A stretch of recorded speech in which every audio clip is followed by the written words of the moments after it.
go, Erika and Lindsay, go ahead and take it away. Okay, great. So, Lindsay, I know you were the one who initiated reaching out about the campaign, so maybe do you want to do a quick overview of what Rethink Your Drink is? Sure.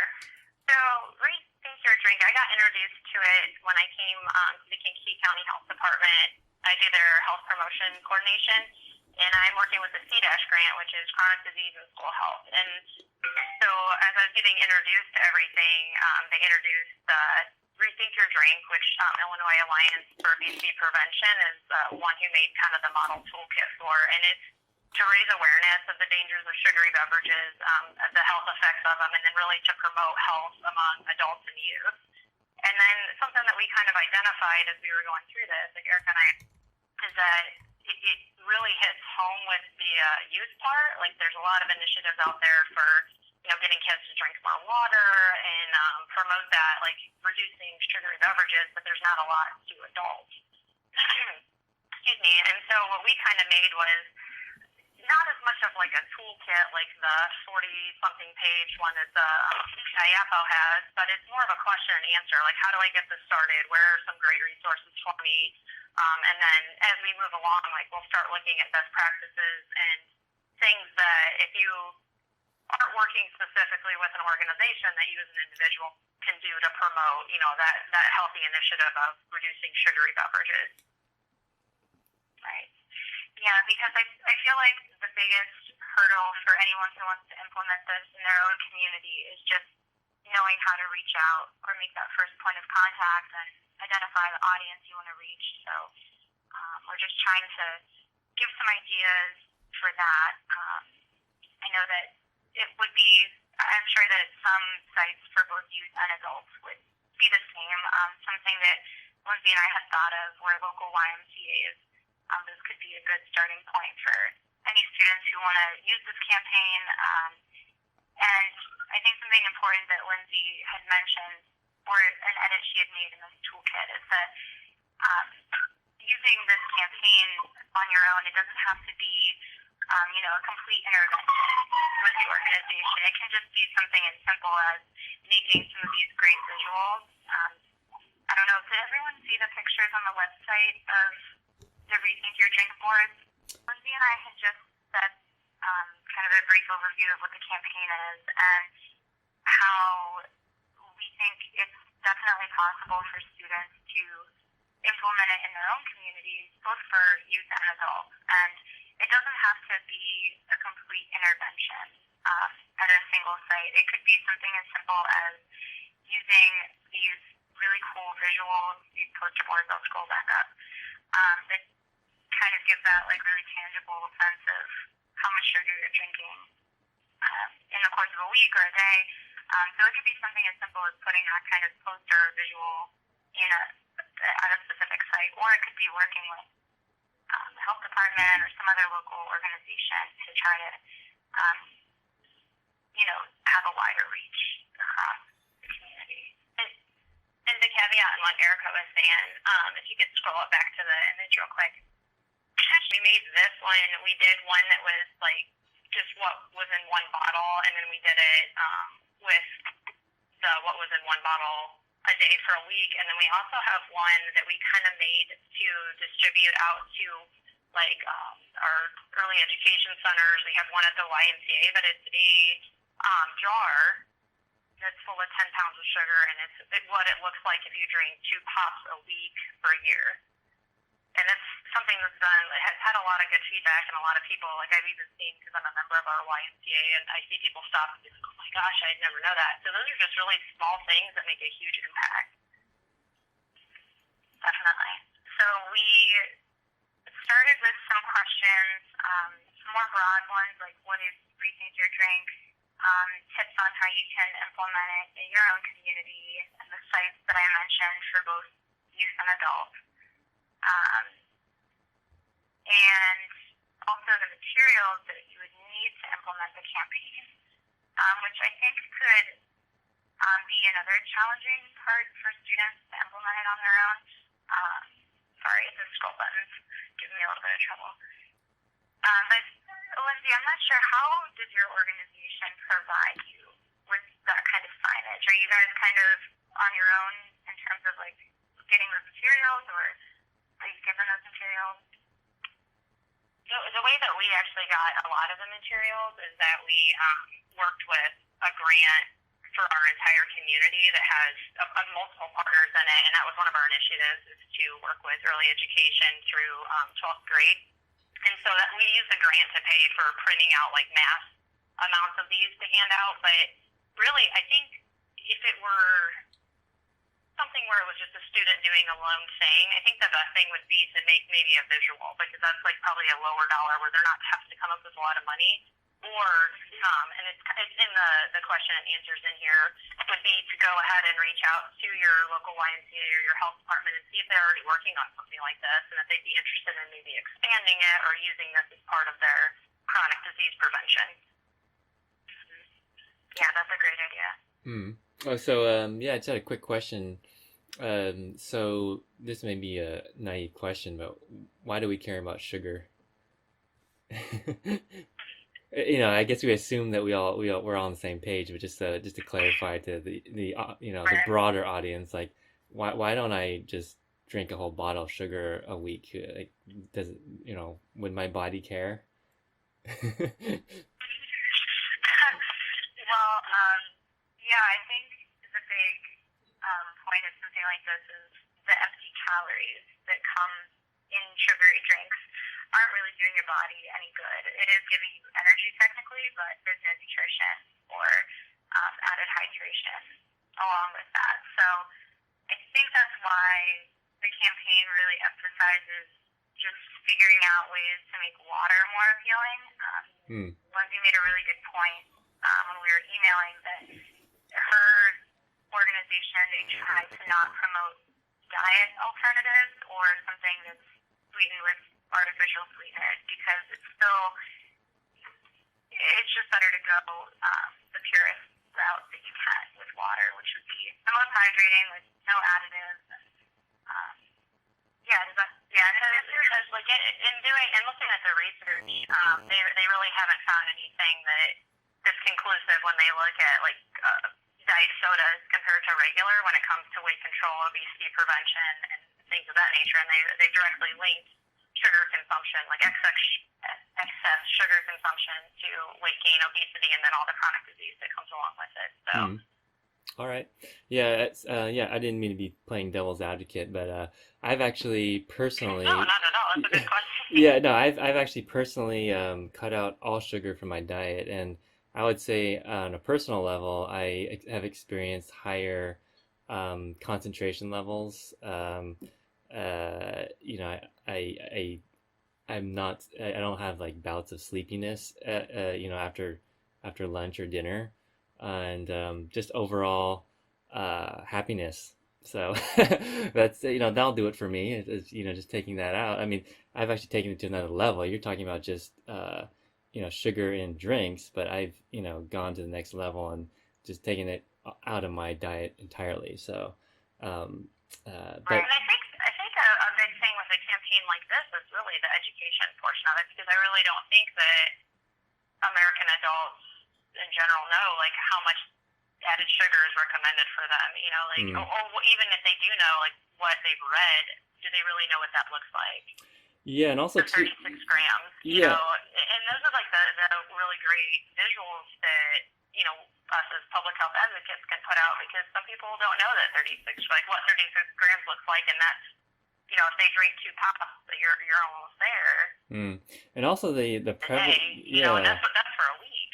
And also the prevalence of the marketing is so pervasive. You have Gatorade attached to athletes, and there are kids out there and young adults who are striving to be athletes, and so it's a whole cultural aspect as well. And you go on a plane, and what do they serve? Well, they serve soft drinks for free. It's just everywhere. So it's quite a phenomenon. I feel like the marketing has been done well, but not to necessarily to our own benefit. Right. Yeah, absolutely. And actually, unfortunately, unfortunately, I was reading something that came out with the Harvard News Panel today that CDC did a study that since like I think it was 2009, sugary beverage consumption by children has been decreasing, but it's steadily come to a halt.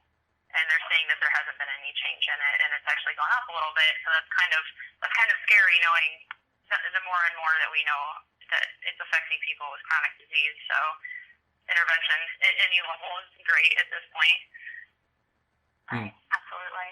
All right. And I had mentioned to Lindsay that one other, it's kind of going on a tangent, but I know some cities, mine included, I'm in Philadelphia, have we've did a soda tax recently, and it's been a pretty significant tax. Something that used to be $1.50 is now $1.80. So I think this would be a good time to promote, the detrimental health effects of drinking something like soda, but also in certain locations in the country, it's also costing people more at that time as well. So I think there could be you can really customize this campaign to your area. I know if I were to do this in my community, I would probably at least bring that up because, not only are you paying more for these drinks now, you're also consuming too much sugar and not doing your body any good. So just another thing to consider. So it's that's a great point. And for the students that are in the Illinois region, supporting the HEAL Act and trying to get it pushed through is something that they can do if there's this is something that they're passionate about, because it definitely needs the advocacy to get through, because there's a lot of lobbying against it. Is there anyone who's not aware of what the HEAL Act is? Can you give us a high-level overview? I actually had a question about that.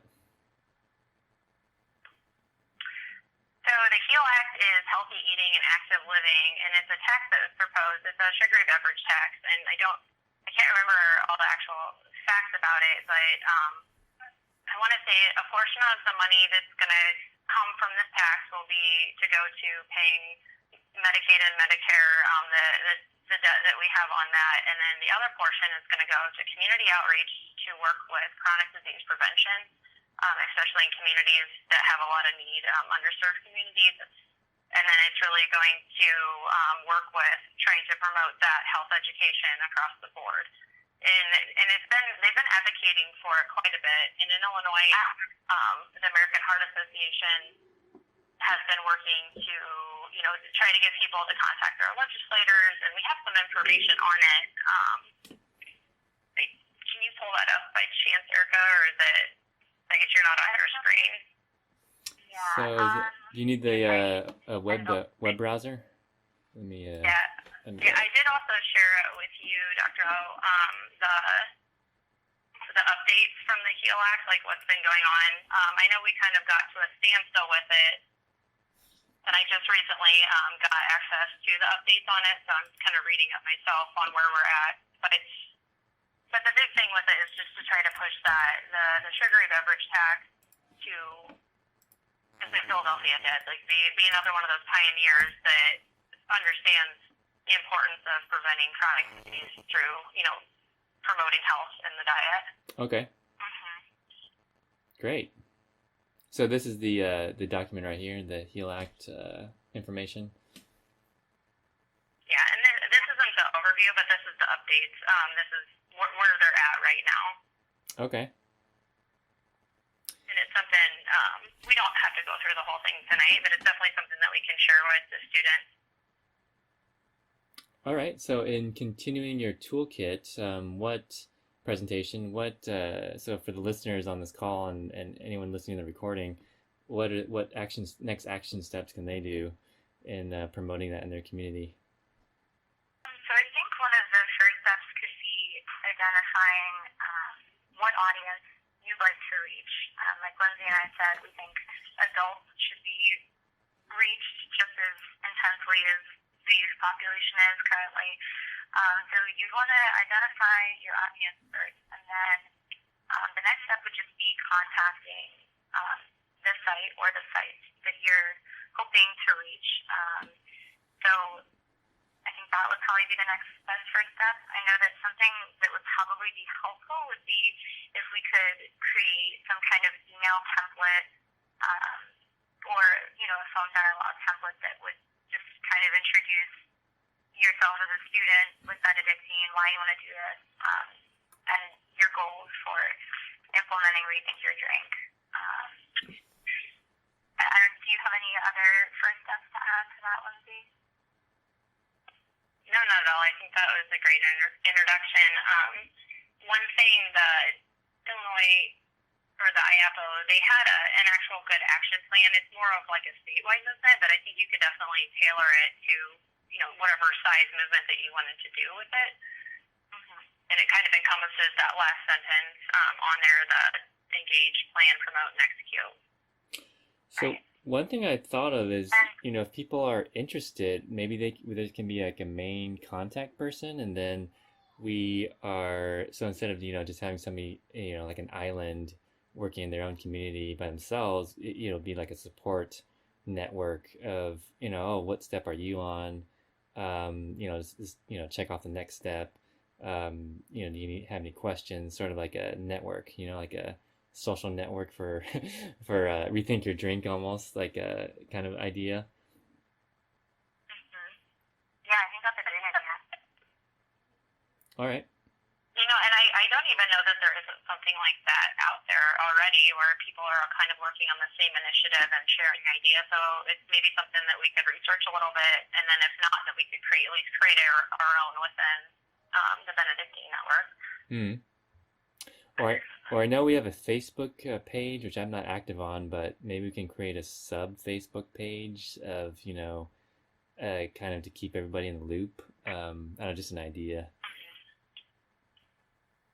Yeah, that's a great idea, and I think it would be really great if online students would find other online students in their area that who are also interested in doing this. I know in just a couple of my MPH classes, I've had some people who either live half a mile away from me or only a few miles away, which is really cool. And I'm sure that if everyone openly expressed interest in some platform like Facebook or through email, we could create little subgroups or, just so that someone doesn't have to go at it alone. Although I'm sure it's possible. Yeah. All right. So I wrote the ideas down here. All right. Okay. And do you have anything else you want to discuss or present to us with the toolkit here? One other thing that Lindsay and I were kind of brainstorming about so that we could tie this campaign effort into the website and our social media, we could always create a hashtag once MPH students do start implementing this in their own communities. So if anyone has a good idea for a hashtag, I'm not the best for keeping these concise, so I thought of some things like hashtag Rethink Your Drink SAP or some of the other ones you'll see on the screen, but that would be a good way to just kind of bring it full circle and make sure that the progress on these campaigns are, put out there in the outline on all of our online platforms. All right, great. And I also have one more thing on that idea. I forgot to mention it when we were. Is there any way we could go back to the heel last thing? The page, the update. This guy here? So if you scroll down real quick, and this unfortunately is only if you're in the Illinois area, but they have a hashtag that you can use if we're doing any of these initiatives that kind of promote this, and it is, I think it's hashtag small changes. Let me search for towards the bottom. pounds. One small change? One small change. Okay. This one right here. All right. Yeah, and that's, as it states on there, it's what they're using to kind of keep pushing that advocacy. So if you guys do that, it might be something you consider to put on there to kind of help keep the momentum with this initiative. All right, so let me Yeah, that's a great idea. copy this into the note. All right, great.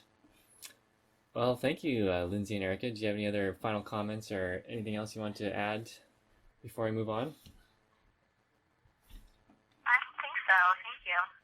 Great. Well, thank you for that presentation. That was wonderful.